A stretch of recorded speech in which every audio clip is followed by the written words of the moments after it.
Hey guys, it's Hannah from Tambourine Organic Wines, and I'm here with Shannon, one of our winemakers in the Hunter Valley, and we're here to just quickly go through our progress for our reserve selections and ranges for this year and for 2020. Yeah, it's been an interesting year.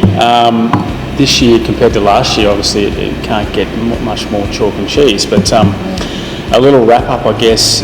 We had some cooler nights during January, which gave us more natural acid in our whites, which natural acid is what you like. So there's a lot of freshness in the reserve range, really elegance, much more elegance than I've seen in a long time.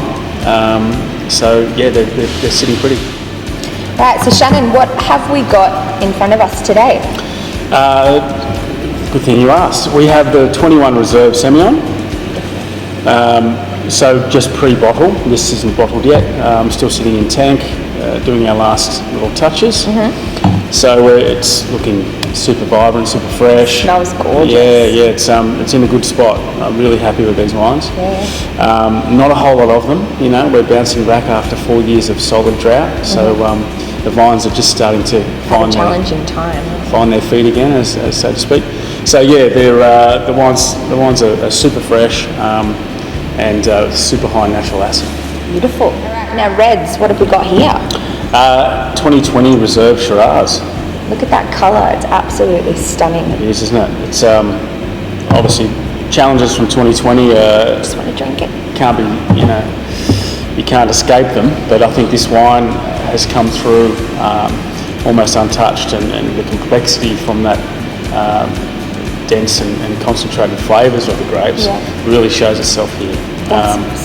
Lots of oak, it's big, it's bold, it's quite a big Hunter Shiraz. That's what we want, because I know that there's been a lot of talk about 2020 and the things that weren't picked and the things that weren't made, but I think to come through and conquer and deliver a really stunning Hunter Shiraz.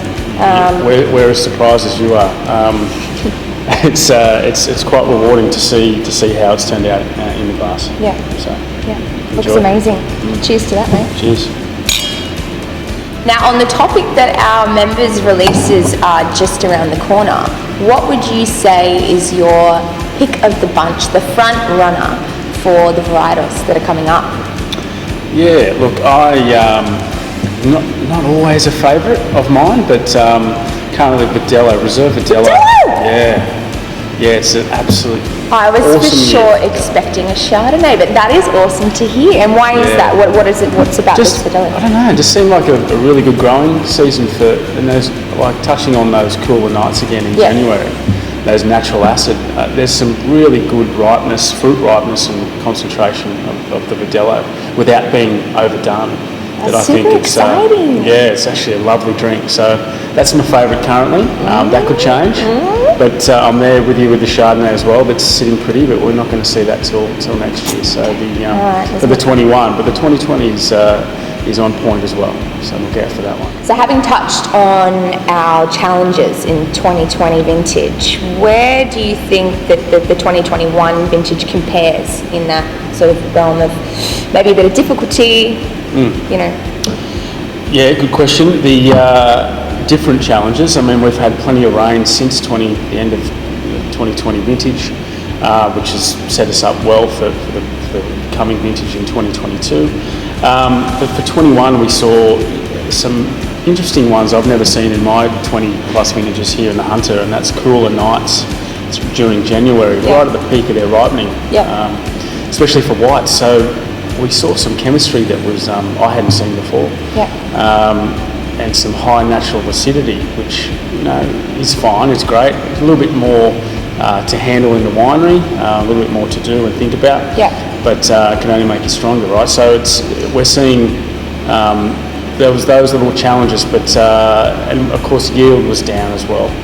Due to lack of water. So is that meaning higher quality, just a bit less of it? Some concentrated flavours, yeah. So volumes are down, yields were down a little bit, but what we have in tank from 21 is superb, and we hope we get it to bottle and don't stuff it up. Oh, I think we're going to be fine with that. I think you've made a few wines in your time. Couple, yeah. All right, now that we've had a look and a bit of a chat about our Hunter Valley Reserve wines, I want to ask the question, what is going on in Orange?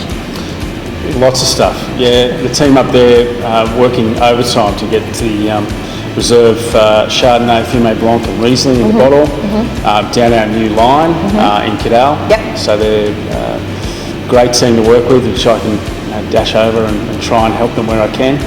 So there's the Riesling's looking particularly good out of the Reserve range. Yeah, it looks superb.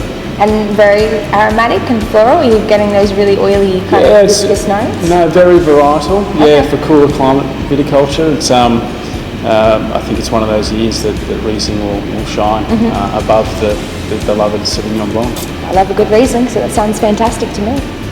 All right, well, first of all, I'd just really like to thank you, Shannon, for taking some time out of your busy schedule to just run us through our Hunter Valley and our Orange vintages. And I just want to quickly thank you guys for tuning in today. It's been an absolute pleasure, and we're really excited for you to come and get your hands on our new Reserve wines.